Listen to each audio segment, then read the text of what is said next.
Bienvenido a la tercera parte del segundo módulo de Conecta Más, el arte de hablar en público. ¿Qué vamos a ver el día de hoy?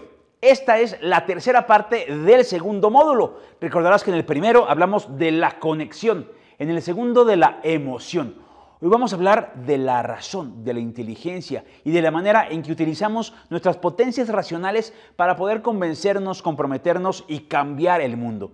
Recuerda que las tres partes son importantes. No solamente es conectar y no convencer, no solamente es inspirar y no cerrar, sino que hay que hacer el ciclo completo de la comunicación que se compone de estas tres partes. El día de hoy vamos a hablar de un coche y vamos a ver cómo se mueven los coches y cómo esto nos ayudará a entender por qué es importante realizar el proceso completo. Vamos a hablar de la forma en que podemos cerrar el trato, enfrentar y entregar a la gente un proceso completo, terminado, confirmado, que al final les ayude a tomar una decisión que sea buena, verdadera, importante y por tanto que se puedan comprometer. La clave de la persuasión es la acción, no el sentimiento y no la conexión, sino la acción, porque queremos persuadir a las personas de que hagan algo. De eso se trata la oratoria y de eso se trata hablar en público. No estamos hablando de una obra de teatro o de declamación o de canción. Tampoco estamos en el extremo de la racionalidad. Esto no es una clase de argumentación jurídica. Es una clase de presentación, de hablar en público. Y por eso vamos a hablar de las 5 reglas de logos, es decir, las 5 maneras en las que tu cerebro opera la información que recibe. Y por último, 5 sesgos cognitivos que puedes usar a tu favor. ¿Y qué son los sesgos cognitivos? Si te parece bien, vamos a empezar. Esto es un coche. Todos los coches tienen distintas partes que los obligan o los ayudan o los impulsan para moverse.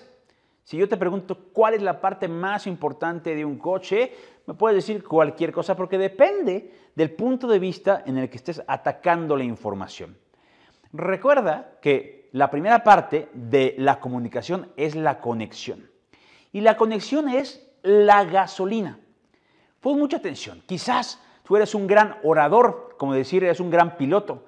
¿Qué tal si tú eres el mismísimo Checo Pérez, el mejor piloto de México, uno de los mejores del mundo, que puede manejar el coche más impresionante del planeta a unas velocidades increíbles? Eres un gran piloto. Pero aún los mejores pilotos, es decir, un gran orador, te mueves bien, hablas bien, tienes buena voz, tienes gran dominio del escenario, todo eso, puede ser un gran orador. Pero ¿qué pasa si el coche de Checo Pérez no tiene gasolina?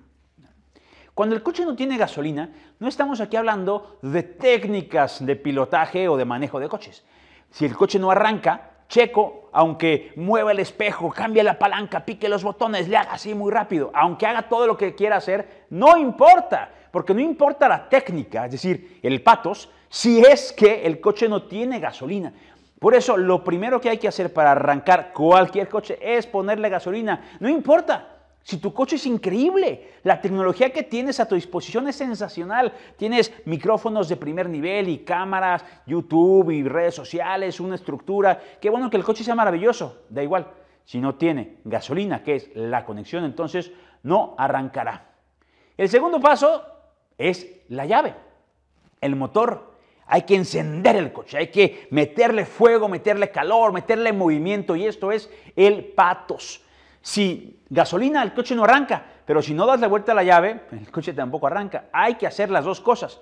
¿Puedo apretar la llave, girar la llave sin que el coche tenga gasolina? Puedes intentarlo, pero el coche no va a caminar. Necesitas ponerle gasolina y luego prender la llave, encender el motor para que el fuego empiece a correr por la sangre de tu público y tu auditorio. Eso es el patos y las emociones. Ahora, mucha atención. Un coche encendido con mucha gasolina, pero desbocado, se va a estrellar en el primer árbol que se encuentre, se va a desbarrancar, ciertamente no va a llegar al lugar que tú quieres que llegue. La mente, el logos, la razón, es la voluntad, la inteligencia, es decir, la persona que está en el volante y que maneja los controles. Por supuesto, Checo Pérez no puede correr a 300 kilómetros por hora. Necesita subirse a un coche. Pero, ¿quién maneja el coche? La potencia viene de las emociones. Pero la dirección viene del volante y el volante es precisamente la tercera parte de este proceso a quien llamaremos logos. El día de hoy vamos a enseñar a meter la cabeza en el proceso comunicativo, asumiendo, insisto, que ya encendiste a las personas y que ya tienes una conexión previa. Si no tienes esas dos cosas, entonces no puedes avanzar a la tercera parte porque no va a funcionar. Ojo, y lo repito, esta no es una clase de argumentación avanzada, ni de debate, ni de argumentación jurídica. Vamos a hablar de un sistema del uso de la lógica para transmitir ideas importantes, pero sencillas en entornos en donde la emoción es muy relevante en los negocios, en la familia y en la vida diaria. Si te parece, vamos a avanzar, porque esta clave, esta imagen que tienes el día de hoy del coche, te va a ayudar a entender mejor lo que vamos a ver a continuación. Porque recuerda que las claves del sistema, las reglas del sistema, los pasos del sistema son 3 y tienen que ser empleados en perfecto orden. Toda comunicación humana atraviesa por 3 pasos. Los 3 pasos tienen que suceder de forma secuencial. Si te quieres saltar un paso, el siguiente no funcionará o funcionará deficientemente. Por eso, no importa que seas muy inteligente y que tengas siempre la razón. Las personas que tienen siempre la razón no ganan las discusiones, se quedan sin amigos. Y este no es el objeto de esta clase. El objeto de esta clase es que puedas convencer conectando, emocionando y convenciendo. Recuerda, como vimos en la clase anterior, que todo proceso de comunicación es un proceso de enamoramiento. Que lo mismo sigue los mismos 3 pasos. El día de hoy vamos a llegar al paso final, a la culminación de un proceso bien llevado, a la hora de la verdad. Aquí tenemos este joven Romeo que le está dando por fin el anillo a su Julieta. Para llegar a ese momento, es importante que haya realizado un proceso largo, complejo, profundo de noviazgo, en donde primero se conocieron y reconocieron, conectaron como personas. Luego tuvieron una etapa de noviazgo en donde las emociones fluyeron libremente. Había cartitas y flores y canciones y muchas mariposas en el estómago. Finalmente puedes llegar y hacer la proposición concreta, ¿no? A fin de cuentas todo culmina en esto, en el anillo que te estoy dando en el matrimonio, en este caso.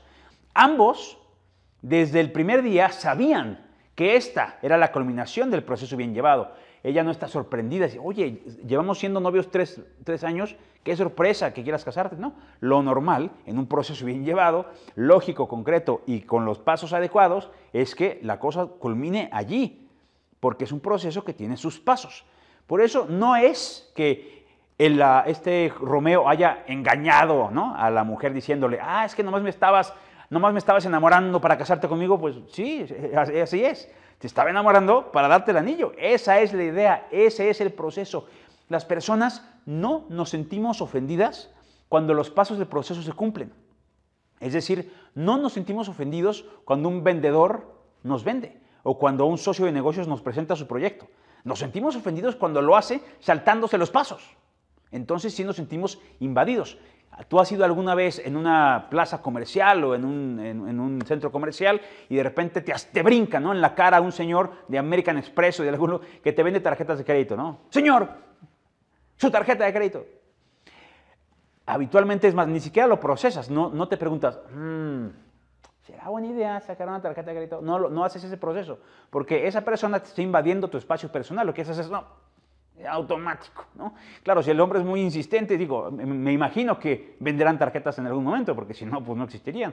Pero tú tienes la experiencia de ese proceso que es un poco agresivo, que es un poco invasivo. O estás comprando ropa y, ¿qué le ofrezco? A ver, espérese, deme espacio, deme tiempo, primero salúdeme, vamos generando una relación, aunque sea chiquita, para poder abrir la llave del proceso de persuasión.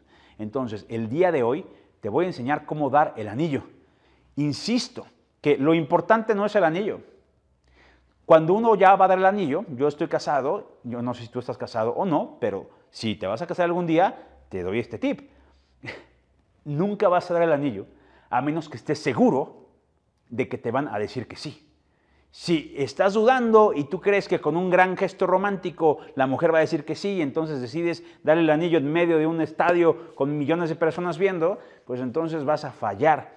para dar el anillo, es decir, para llegar al último paso de la presentación o de la oratoria, tienes que estar seguro de que ya lo anterior está cubierto.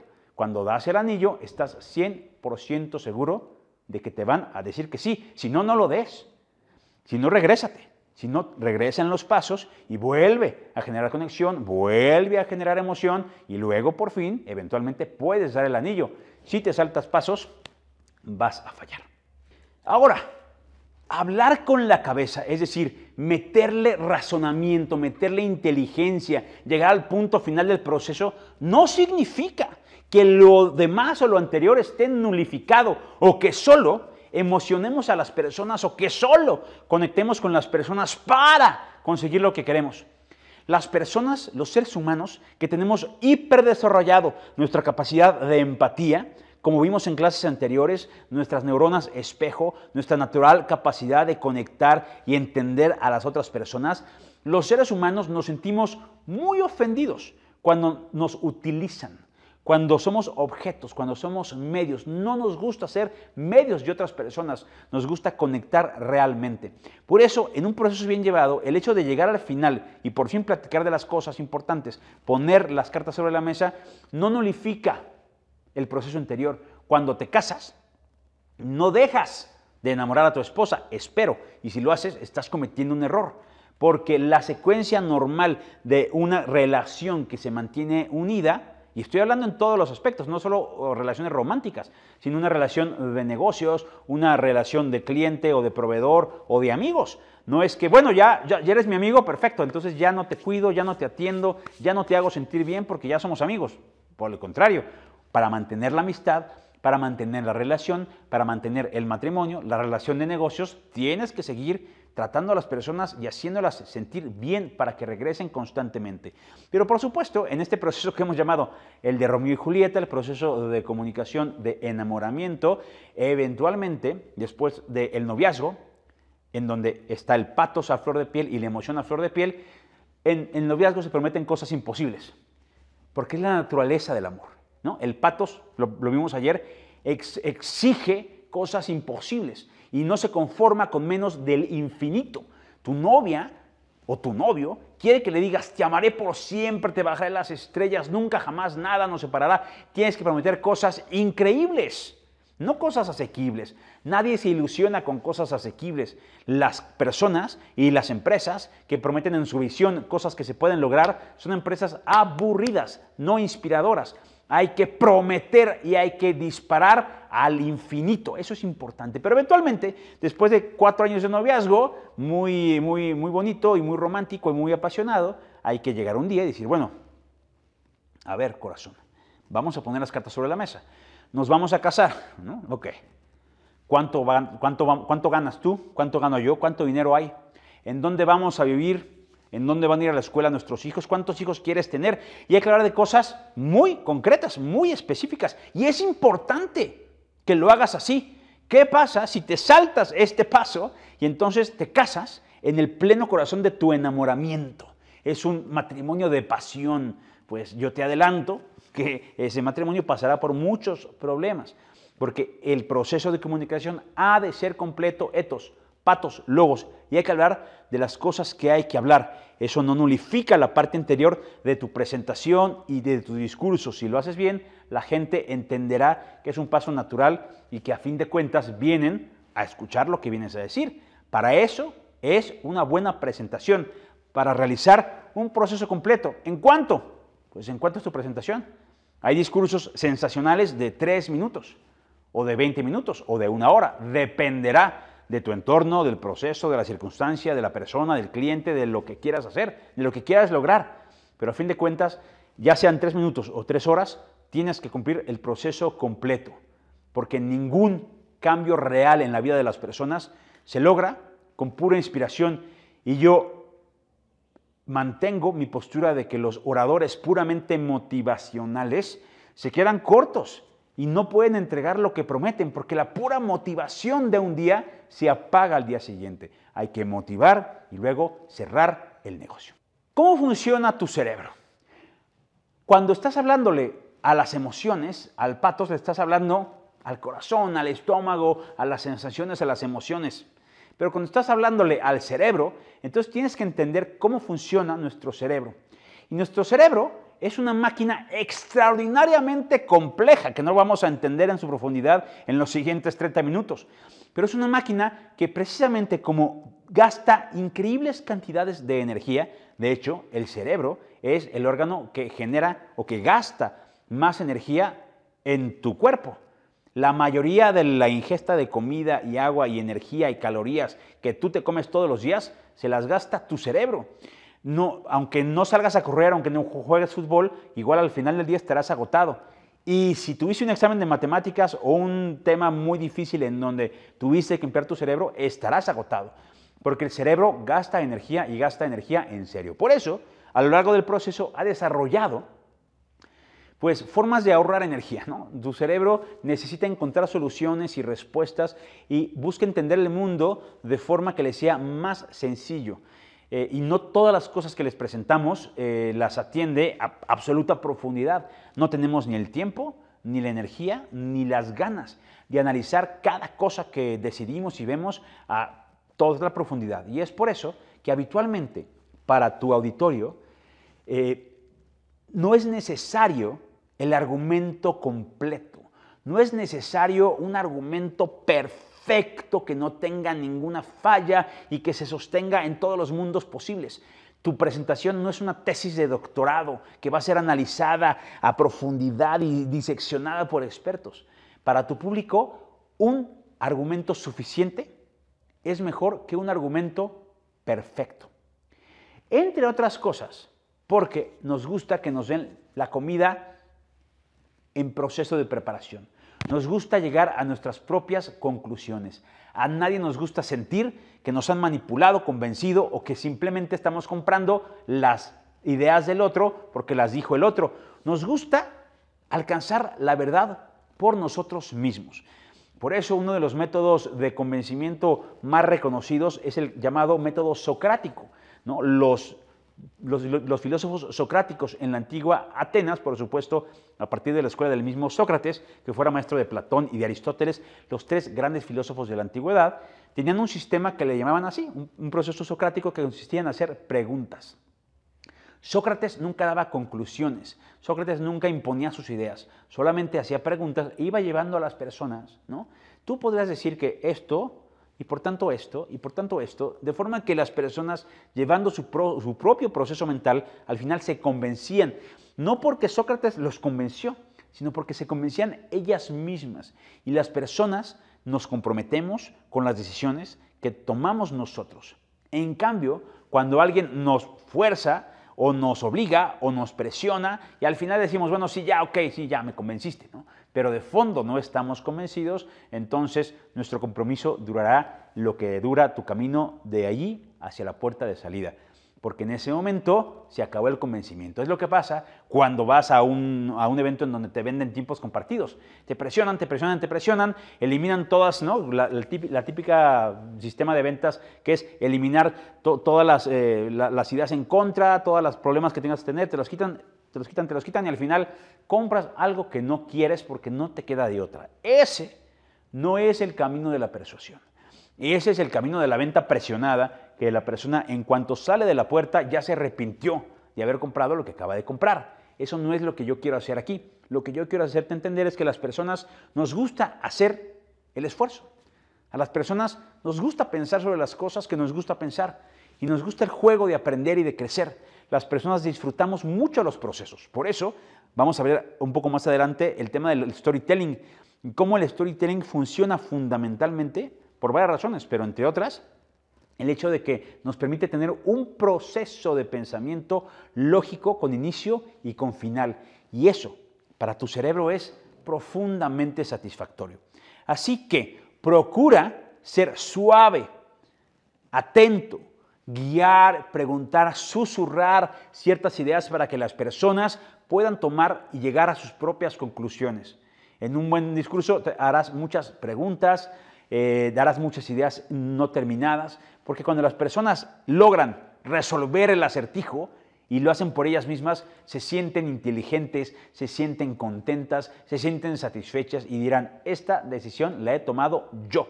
No me la dieron, Yo la tomé.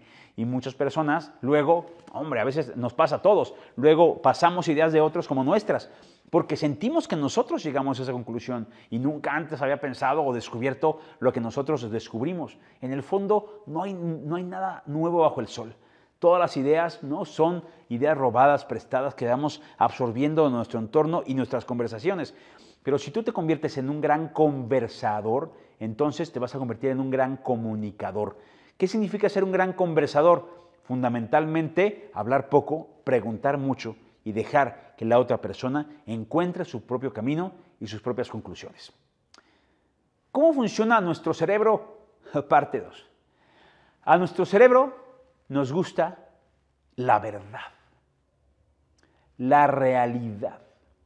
A nuestro cerebro le gusta creer y saber que lo que tiene frente a sí es absolutamente concreto y real. Aunque tenemos nosotros una naturaleza espiritual, mental, que nos permite tener sentido de trascendencia y soñar con cosas grandes, ¿se acuerdan que esto lo vimos en la parte del patos? ¿No? Hay que prometer cosas grandes, pero eventualmente hay que bajar a la tierra y presentar cosas reales. ¿Qué te parece si tú me haces un discurso, una presentación de venta en donde tengamos una gran relación, una gran conexión y luego me dices, oye, ¿no te gustaría que tu hijo tuviera la oportunidad de aprender de forma increíble y aparte con un costo barato y aparte tal? Y entonces me empieza a presentar ideas que me emocionan. Pero al final, decir, bueno, ¿y cuál es el producto? Pues bien, es un viaje a Marte de ida y vuelta para niños de 10 años. El producto que me estás presentando es absolutamente absurdo e irreal. Y por tanto, mi cerebro se desconecta de todo lo anterior. Pierde lo ganado en conexión porque ya te perdí la confianza. Pierde lo ganado en emoción porque simplemente acabo de olvidar lo que acabo de sentir. Simplemente eres una persona ridícula que me está tratando de vender algo que no es verdad. Hemos hablado de los ejemplos y yo los uso mucho en mis cursos y clases de los Shark Tanks, ¿no? En donde a veces hay presentaciones que parecen muy buenas, pero a la hora de presentar los números o el producto o las ventas, resulta que es una pura idea flotando en el aire. Y las ideas flotando en el aire eventualmente se caen, son como globos que se desinflan o se ponchan y se caen. Entonces, recuerda que la verdad es la piedra de toque de la autoridad moral. ¿Te acuerdas que una persona con autoridad moral, es decir, con etos elevado, dice la verdad y pone a las otras personas antes que a sí mismo?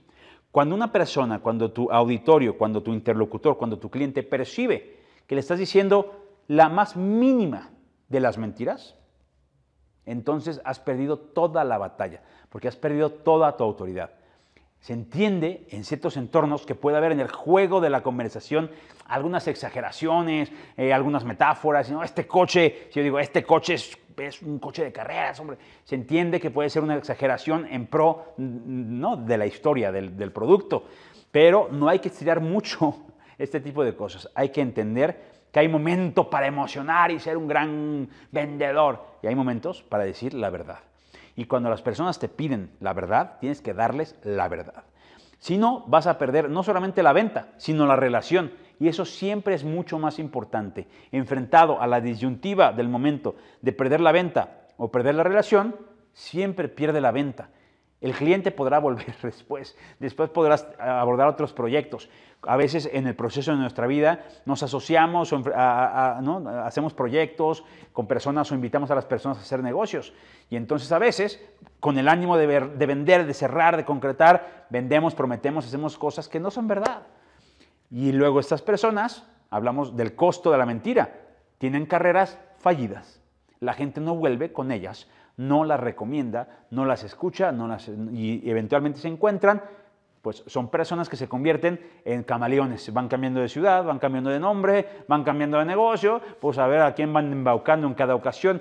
No porque sean malas, porque ellas no se perciben a sí mismas como malas, ellas se perciben a sí mismas como hábiles o como interesantes o como versátiles. En realidad son personas que han descuidado la verdad como centro de la comunicación y el etos.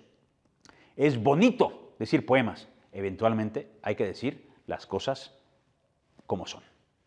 La tercera regla, que va a conectar también con las siguientes, es lo que digo a continuación. A nuestro cerebro le encantan las cosas ordenadas, las secuencias y los arcos narrativos. A nuestro cerebro le encanta ver que las cosas empiezan y las cosas terminan. Si tú has visto, por ejemplo, una película, y estoy seguro que la has visto, o has leído un libro, o has visto una buena serie, es impresionantemente satisfactorio llevar el camino completo desde que Harry Potter vive abajo de las escaleras hasta que 7 libros después vence a Voldemort. Pero en cada libro también tiene su propio arco narrativo. En cada libro vencen un miedo, vencen un enemigo, etc. Y entonces la satisfacción nos permite seguir caminando y buscando más de este tipo de cosas. Entonces, dale al cerebro humano estructura y orden y verás cómo disfruta el viaje, porque nos gusta. Por eso es importante que tu discurso tenga secuencia. Hay personas que tienen sus estilos particulares. Hay personas, quizá como yo, que son un poco más gritonas y más metafóricas y les gustan los poemas y hacer cosas y hacer caras. Hay personas que no, hay personas que son serias, tranquilas, amables, que no les gustan las metáforas, les gusta decir las cosas como son, y hay personas que son un poco más calladas, más pensativas, más etcétera. El estilo puede cambiar. Yo te recomiendo que nunca en tu vida trates de imitar el estilo de otro orador o de otra persona, ¿no? Es como los cantantes o como las niñas. Quizás has visto X Factor o American's Got Talent, en donde llega una niña que llega a cantar y dice, yo canto como Shakira. Y entonces lo que pasa es que no canta como Shakira. Lo que ha pasado es que esta niña, en vez de buscar su propia voz, ha tratado de copiar la voz de otra persona. Y el resultado suele ser bastante malo. Entonces, tú olvídate de tratar de hablar como los demás. Habla como tú hablas. Con tu voz, con tu timbre, con tu tono, con tu estilo, con tu personalidad. Tú tienes cosas importantes que decir y hay personas que te quieren, te buscan y son tus amigos y generan relaciones. Entonces, no te preocupes. No tienes que cambiar. No tienes que disfrazarte para ser un buen orador, un buen comunicador. Pero sí te recomiendo que, aún con tu estilo, procures implementar un mínimo de estructura en tu discurso, que tenga un inicio, un medio y un final. Y que esos inicio, medio y final estén alineados con tu ethos, tu pathos y tu logos. En cada una de estas cajitas puede haber distintas cosas, porque hay más de una forma de conectar. Yo te voy a platicar de este esquema de Steve Jobs. No es el único, ni siquiera te digo que sea el mejor. Te digo que es uno sencillo con el que puedes empezar a plantear pues, algún tipo de discurso que sea sumamente atractivo y sumamente efectivo. Empieza con una bienvenida muy sencilla que genere conexión. ¿Cómo generas conexión? Recuerda, básicamente haciendo o apareciendo como parte de la tribu que tienes enfrente, ¿no? Entonces, si estás hablando con un grupo de mamás, pues entonces háblales como tú eres mamá, ¿no? Y de tus hijos. Y entonces dirás, mira, conectarán rápido. Si estás hablando frente a un grupo de futbolistas, pues hablas de futbolista. Si estás visitando una ciudad, estás en Pátzcuaro, pues yo digo, oye, Pátzcuaro es muy bonito y mi papá era de Pátzcuaro.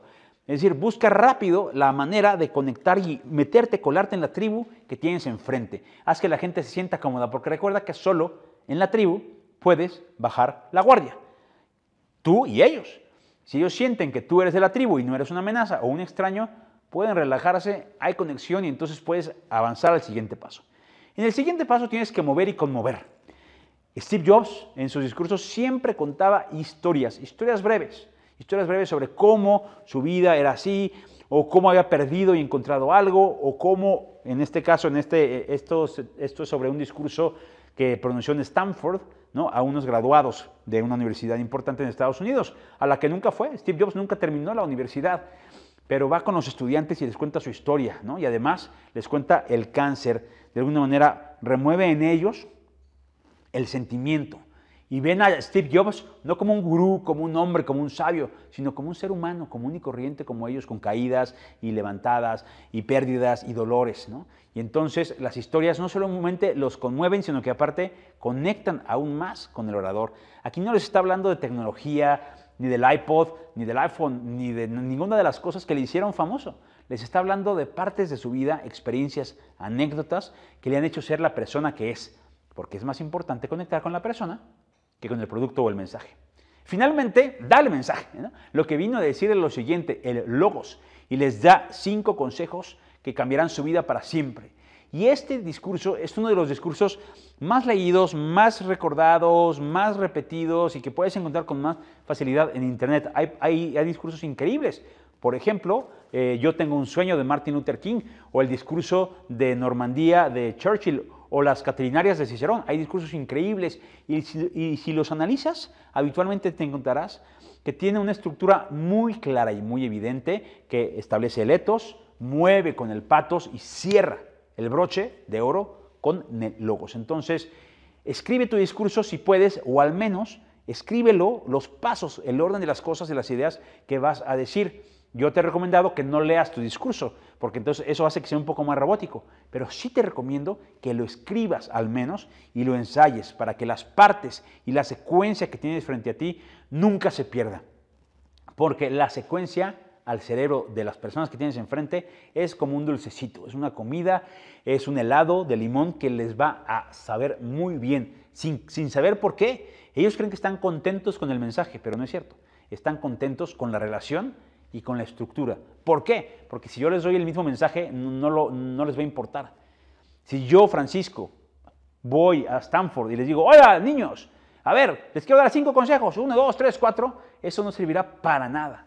Es el mismo consejo, pero no es la misma persona ni la misma entrega. Entonces, la lógica y secuencia de tu discurso hará una gran diferencia y además te permitirá a ti hacerlo con más facilidad, mejorar tu memorización, mejorar tu entrega, no complicarte, no irte por las ramas, simplemente sigue el camino amarillo. Cuarta regla, importante. Me ha tocado el privilegio de asesorar y capacitar a distintos candidatos políticos en distintos momentos de mi carrera. Y entonces con los candidatos políticos siempre la guerra es la misma. Los candidatos políticos me quieren dar listas de cosas y me quieren dar números de cosas y les encantan las estadísticas porque estudiaron algo y entonces creen que es muy importante porque los números hablan por sí mismos. La verdad es que los números no hablan por sí mismos. El cerebro del ser humano está muy mal capacitado para entender de números. Tu cerebro es cavernícola. Y un cavernícola, su universo numérico, eran pues, el número de borregos que había o el número de mamuts que había comido, ¿no? Como del 1 al 100. Y tu cerebro más o menos se detiene allí. Si a ti te hablan de cantidades mayores, de miles o de millones de cosas, sencillamente no tienes capacidad ni imaginación para conceptualizar o dar valor a lo que te están diciendo.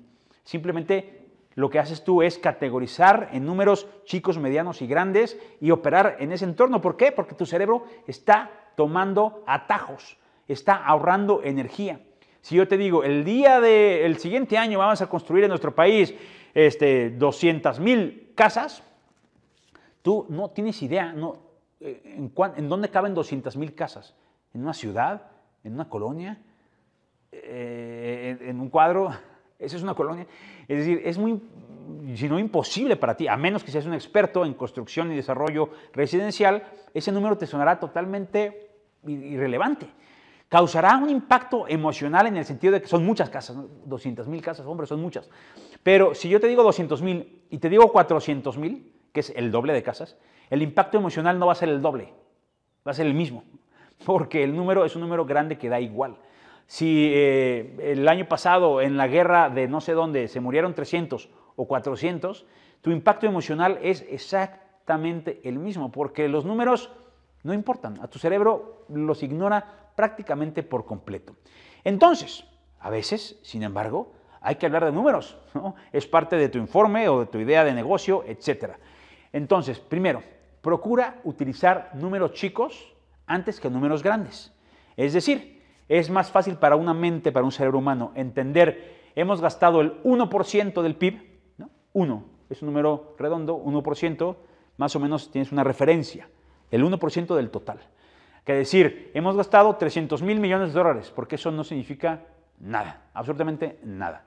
Claro, las personas que utilizan para manipular los números, dicen números random, números genéricos, y lo hacen con una cara muy preocupada, ¿no? Y te dirán, es que el INE cuesta tantos millones de millones. Y como son millones de millones, tú piensas que es mucho. Claro, si te dijeran que el INE cuesta una fracción de lo que cuesta cualquier otra cosa, entonces dirás, bueno, no es tanto, porque una persona natural, normal, de la calle, no tiene noción verdadera de lo que eso significa en términos de un presupuesto, por ejemplo. Entonces, si has de utilizar números, primero, prefiere números chicos a números grandes. Segundo, siempre emplea los números con una referencia visual o al menos referencia conceptual, ¿no? Es decir, lo que se gastó fue la mitad de, o el 1% de, o lo que se gastó el año pasado equivale a comprar, hombre, 100 casas, ¿no? De interés social. Entonces la gente más o menos puede tener idea de 100 casas, imaginárselas. Pero si tú no utilizas una referencia visual o conceptual, simplemente tus números no tendrán el impacto que tú crees que van a tener. Esto puede cambiar si estás hablando con personas que se dedican a ver números. Es decir, en una reunión de contadores o de financieros, todos están acostumbrados a hablar más o menos en esos términos, aunque en el fondo tampoco los entienden de fondo, pero no importa. Más o menos, al menos están acostumbrados a hacerlo. Pero las personas normales, tu público habitual, no entiende demasiado de números grandes. Entonces, enmárcalos con referencias e imágenes conceptuales. Segundo, utiliza números chicos en vez de números grandes y trata, insisto, de dirigir el impacto de tu conversación, de tu discurso, a otros elementos. ¿Cuáles elementos? Lo que vimos en la segunda parte, en el patos. A la humanización, a las historias, a los ejemplos, cosas que las personas puedan conectar en el estómago y no en la cabeza. Quinta regla. La quinta regla es la siguiente. A nuestro cerebro le encantan las historias. Los cavernícolas y los seres humanos contábamos historias muchísimo antes que hubiera la escritura o, por supuesto, los medios de comunicación o incluso el lenguaje, ¿no? El lenguaje organizado o estructurado, ¿no? La Real Academia de la Lengua, por más buena que sea, pues es un invento relativamente joven. Realmente al ser humano nos gustan las historias. ¿Y de qué hablo cuando hablo de historias? Estoy hablando de procesos completos o arcos narrativos que tienen un inicio y un final. Aquí te presento un esquema que se conoce como el viaje del héroe, que desarrolla Joseph Campbell en un libro que se llama El héroe de mil caras y que se ha convertido en uno de los paradigmas de la narrativa o del storytelling en el mundo, ¿no? Tú te darás cuenta que si observas una película o un libro que te haya gustado, podemos hablar lo mismo de Titanic que del Señor de los Anillos o de Harry Potter o cualquier película que a ti te guste, ¿no? Observarás más o menos este esquema, ¿no? Que las cosas caminan no solo en un arco, sino en un círculo, en donde Frodo, que vive primero en su mundo ordinario y está en la comarca de lo más tranquilo y feliz, o Bilbo están allí en su casa en un mundo ordinario. Hay una llamada a la aventura. Alguien, en este caso Gandalf, que se acerca y les dice: tienes algo que hacer, tienes una meta que cumplir, tienes un objetivo, un reto, un logro, tienes que hacer algo. Hay alguien o algo que te saca del mundo normal. Lo normal es que primero rechaces la llamada, pero finalmente una persona más sabia y más vieja que tú te saque de esta situación y te invite a través del umbral. En la película del Hobbit es muy evidente cuando Bilbo atraviesa el umbral de la comarca. En la película primera del Señor de los Anillos, Frodo, hay un momento en que dice: en este momento estoy saliendo, nunca he caminado tan lejos. Y sabes que está atravesando un umbral de su mundo ordinario al mundo especial, al mundo al que se está enfrentando. En ese mundo encontrará aliados, en este caso la Comunidad del Anillo, y se internará en las profundidades de la perdición, en cuevas y cosas muy difíciles para poder finalmente morir y resucitar, al menos metafóricamente, ¿no? Pero Frodo o Bilbo o Superman o Harry Potter tienen que caer en un hoyo profundo del que parece que sencillamente no van a regresar. En una película buena hay cierto momento en donde parece que todo está perdido.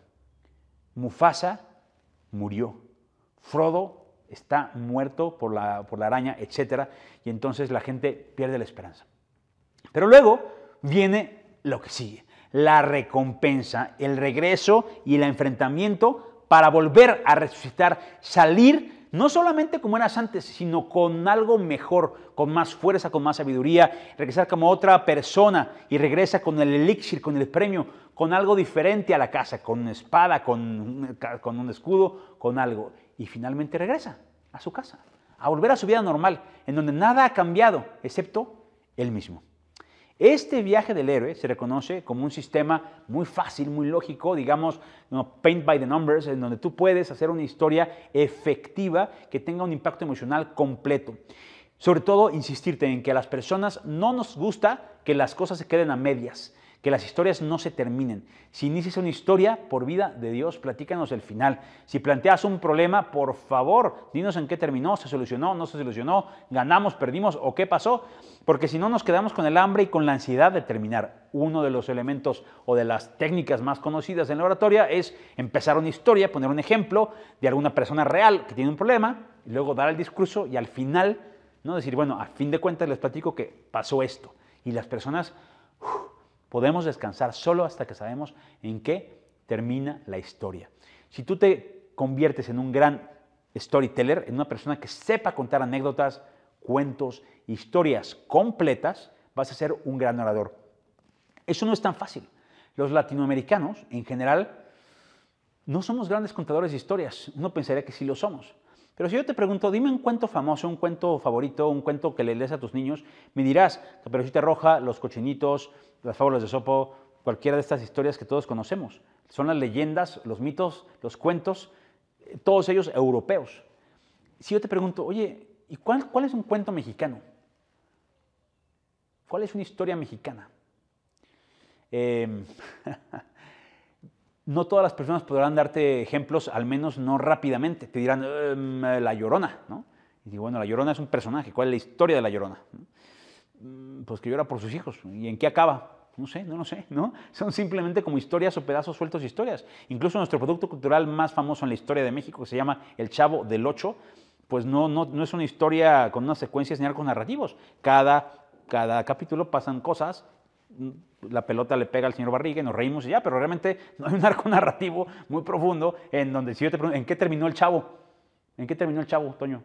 No sabemos, terminó ni idea, porque parecería que sí, pero los latinoamericanos culturalmente no somos grandes contadores de historias. Y aquí es donde tú debes de admitir que en una tierra de ciegos el tuerto puede ser rey. Y si tú te conviertes en un buen contador de historias, te vas a convertir en un gran comunicador. ¿Qué les parece si antes de irnos, en esta ocasión vamos a hacer una sola toma larga, qué te parece si en esta ocasión antes de irnos te platico muy rápidamente las cosas al revés? Los sesgos cognitivos. Los sesgos cognitivos son atajos heurísticos, ¿no? O sea, movimientos heurísticos o atajos que nuestro cerebro toma para tomar decisiones o tratar de entender las cosas que no puede entender. Y de forma rápida, digamos, toma decisiones irracionales o saltándose pasos para intentar entender una cosa u otra. Los sesgos cognitivos los tenemos todos y son alteraciones cognitivas, alteraciones psicológicas que nos hacen ver el mundo no como es, sino como somos, como queremos, como necesitamos. Todas las personas, por tanto, cometemos errores constantes de percepción y estamos muy seguros de cosas que no son reales. Tú lo tienes, yo lo tengo, todos lo tenemos. ¿Por qué? Porque nuestro cerebro no puede procesar todo. Si fuera capaz de procesar todo y ver siempre la verdad, entonces no habría partidos políticos, ni habría distintos coches, ni habría opciones de nada, porque para todos sería claro que la verdad es una y la única razón posible. No habría distintas religiones y no habría guerras. Pero las hay porque las personas estamos convencidas de que lo que yo pienso es lo que es y que todos los demás están un poco locos y esa es la forma de operar. Tú tienes que entender que primero, los sesgos cognitivos hay que entenderlos siempre en dos dimensiones. Primero, en tu dimensión personal. Entender que tú a veces estás equivocado. Eso es lo más difícil. A nadie nos gusta pensar que estamos sencillamente equivocados y que a veces nos confundimos o distorsionamos o nos comemos el engaño y estamos equivocados. No nos gusta. Y una persona que puede decir, me equivoqué, tiene razón, y cambiar su opinión cuando cambian los hechos, es una persona con altísima capacidad intelectual y capacidad emocional. Personas que cambian su opinión cuando cambian los hechos. En realidad, de forma normal, opera en nosotros y en tu público un sesgo de confirmación. Es decir, tendemos a favorecer la información que confirma mis creencias preexistentes.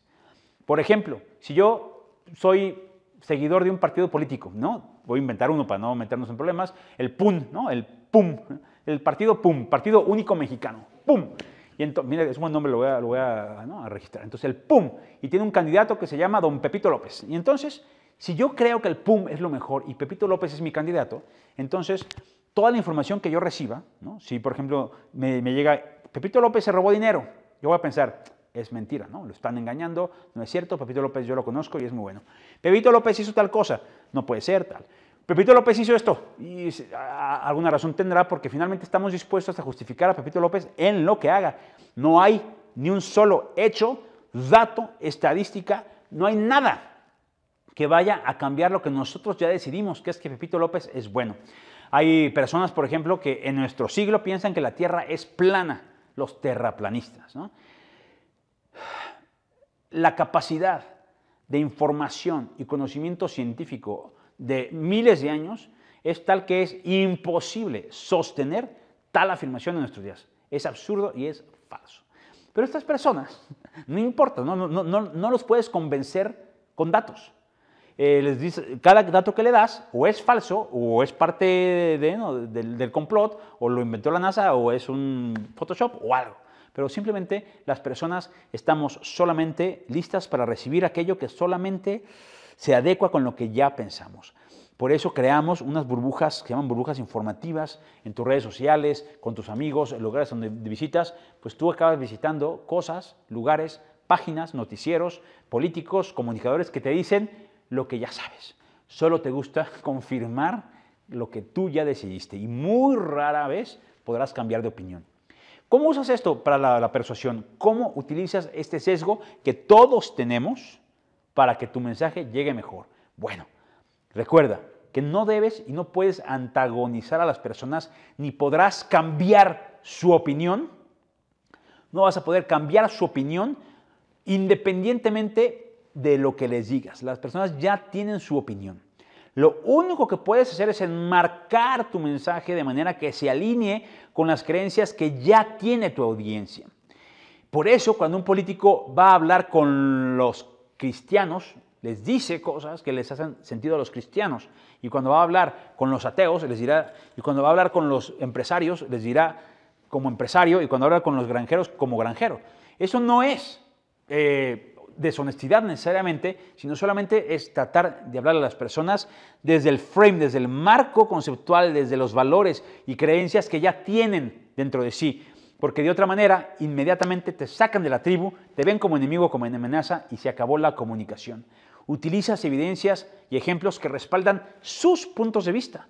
La comunicación no es sobre ti, es sobre ellos. Y si les hablas en su idioma, te va a ir muy, pero muy bien. Porque todos tenemos el sesgo de confirmación. El siguiente, hay cientos de efectos conocidos y analizados y desarrollados, pero voy a presentarte aquí los 5, digamos, más comunes para que puedas reconocerlos en ti primero, reconociendo que te puedes equivocar y en otros después.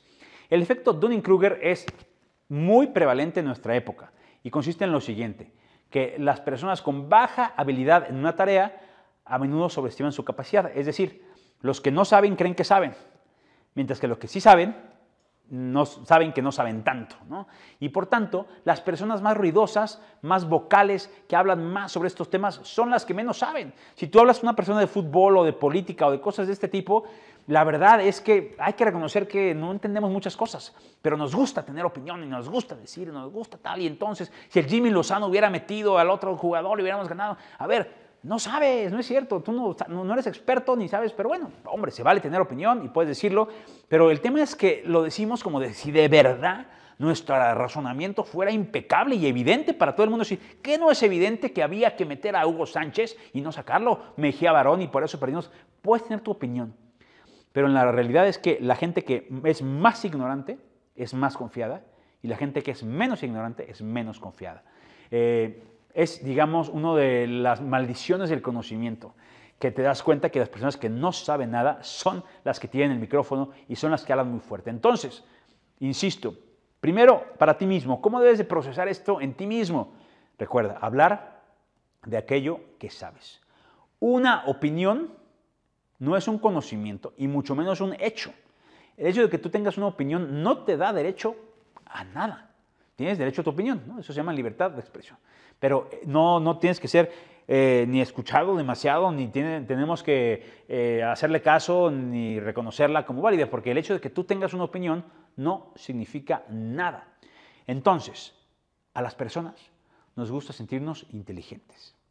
En tu discurso debes de halagar sutilmente, ¿no? O sea, Haz sentir a las personas que son inteligentes. Reconoce su experiencia de vida, valida sus opiniones, sus emociones y sus sentimientos y no te opongas.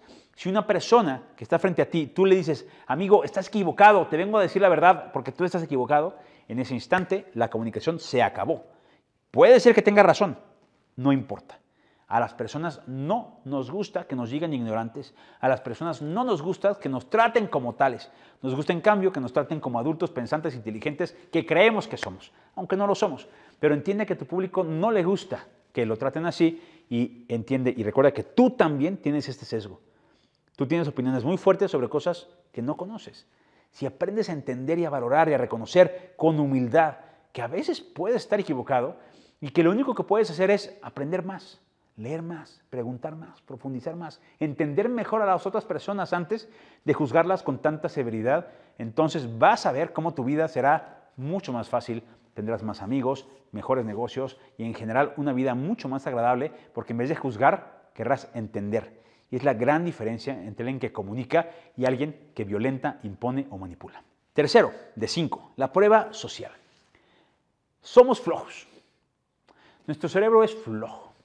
Y nos gusta tomar atajos que nos permitan pues, tomar decisiones fáciles, ¿no? En general la gente preferiríamos que otro tome las decisiones por nosotros, aunque pensamos y nos gusta decir que somos libres, en verdad nos gusta que haya un líder, alguien que nos diga qué hacer.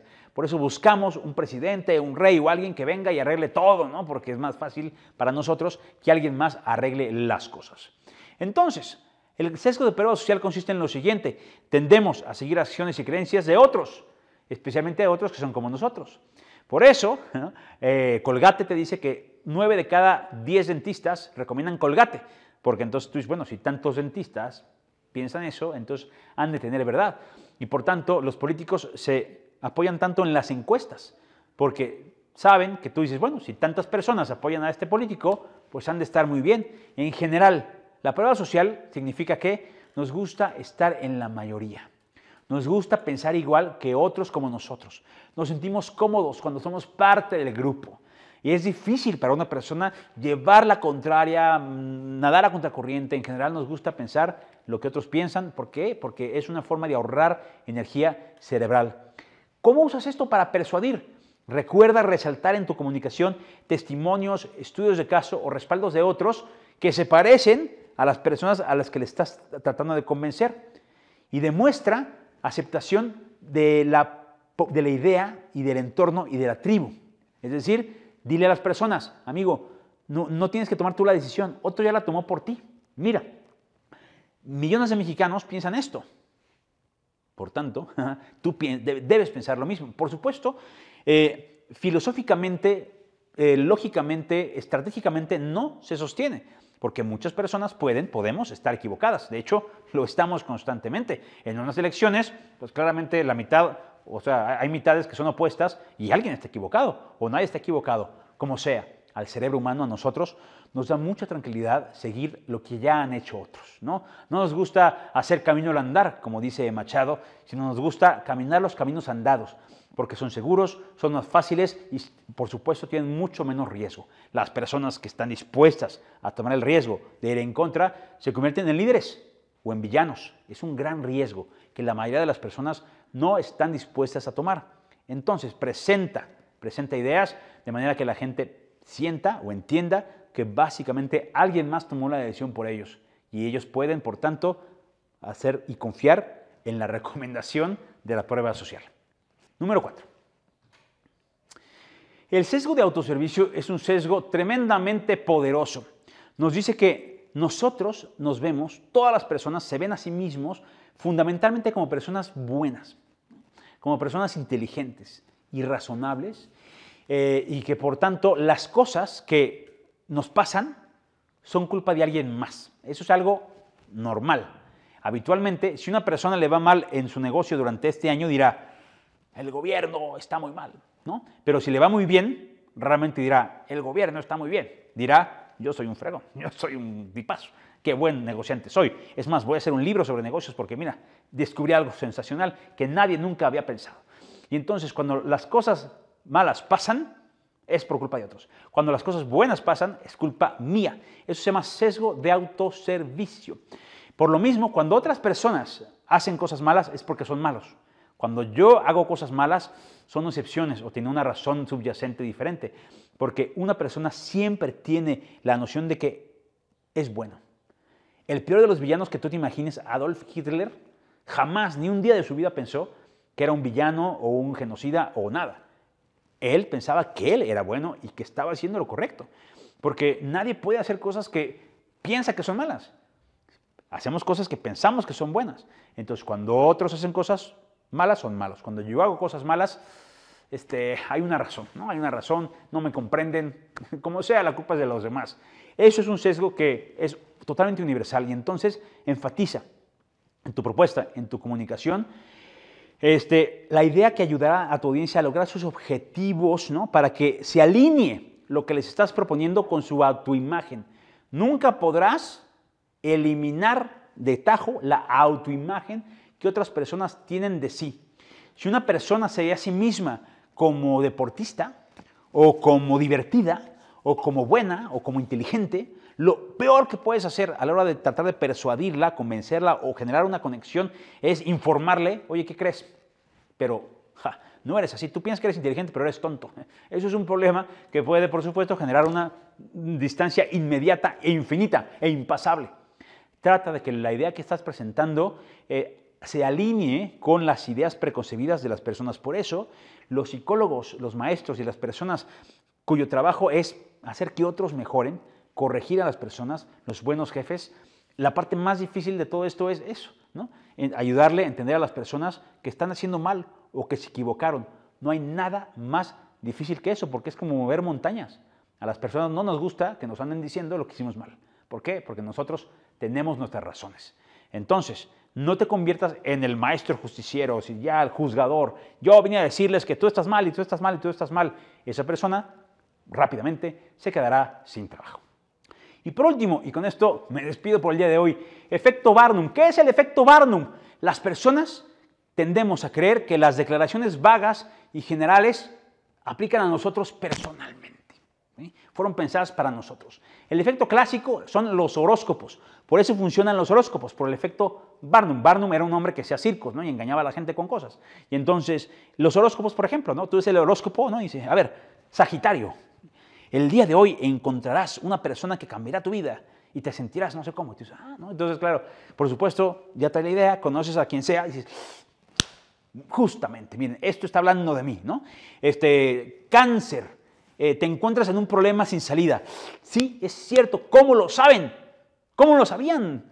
Seguramente los planetas están alineados en mi favor o en mi contra, porque no puede ser que me estén describiendo con tanta claridad. Yo sí soy así, soy impaciente a veces y a veces como de más. Están hablando de mí. Bueno, ese efecto Barnum es muy generalizado. Y en general, muchas de los sistemas de oratoria y de motivación se fundamentan en esto, ¿no? Si yo digo y salgo a la calle o me paro frente a un auditorio y les digo alguna cosa muy general, habitualmente a todos les va a caer, ¿no? Si no te has sentido, amigo, algunos días vacío, como que no sabes a dónde ir, y la gente dirá, sí es cierto, sí me siento así, ¿cómo lo sabe? Este es un sabio, ¿no? Y luego dices, siguiente, ¿no te gustaría algunas veces simplemente tomar una nave espacial y escaparte? Sí es cierto, yo he sentido eso. Y entonces, por supuesto, es un sistema razonable y básico, porque dependiendo si a dónde vas caminando es a la mentira y al abismo o a la verdad y a la ayuda. La verdad es que la idea habitual de la persuasión tiene que ver con ir presentando ideas a las que las personas no pueden decir que no, ¿no? Habitualmente empezarás con afirmaciones muy genéricas y luego así cerrando, tratando de entender a la persona que tienes enfrente. Declara y diseña tu mensaje con ideas que puedan ser universalmente atractivas, ¿no? Los políticos dirán, a ver, ¿quién quiere terminar con la pobreza?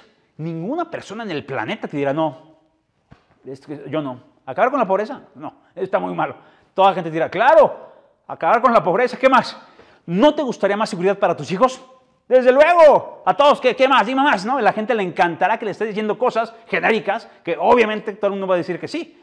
Claro, eventualmente tendrás que confirmar tus propuestas en elementos concretos, pero no empieces tratando de atinarle. Empieza de forma genérica y ve cerrando tu idea hasta que encuentres el punto exacto en que esa persona va a dar el paso siguiente. Estos son los pasos de la comunicación. Conectar, inspirar y convencer. Piensa tú en las personas que han cambiado tu vida o que han marcado tu existencia. Piensa en ese profesor que en primaria o secundaria te ayudó a salir de ese hoyo en donde te metiste. Piensa en tus papás, en algún tío, en algún amigo. ¿Quiénes son las personas que verdaderamente dices y les puedes contar con los dedos de la mano, ¿no? Estos profesores, estos personajes, este tío, este amigo, este sacerdote, no sé. ¿Cuáles son las personas que verdaderamente cambiaron tu vida? Yo te aseguro que estas personas empezaron creando contigo una relación verdadera, luego te ayudaron a remover cosas que había que remover y finalmente te concretaron con ideas, apoyándote a lo largo del camino. Esa es la clave de la comunicación, esa es la clave de la persuasión y eso es el sistema que es infalible porque está basado en la química, en la estructura cerebral del ser humano y también en su estructura trascendente, en nuestro cuerpo, nuestra mente y nuestro espíritu. Todo esto se alinea para facilitarte la tarea de que tu siguiente presentación de negocios, social o política o lo que sea, ya sea de 1 minuto, de 30 minutos o de 3 horas, no importa. Si tú sigues este esquema comprobado, históricamente comprobado, yo te garantizo que vas a tener un gran éxito. Te agradezco por haberme acompañado a lo largo de todo este proceso y estoy seguro que sin lugar a dudas te vas a convertir en un gran comunicador. Súbete al caballo, dedícale mucho tiempo. Es una habilidad sensacional que te abre muchas puertas. Y si puedo ayudarte más en el proceso, en el camino, que sepas que yo estoy aquí para ayudarte. Yo soy Francisco García Pimentel y te deseo lo mejor. Conecta más.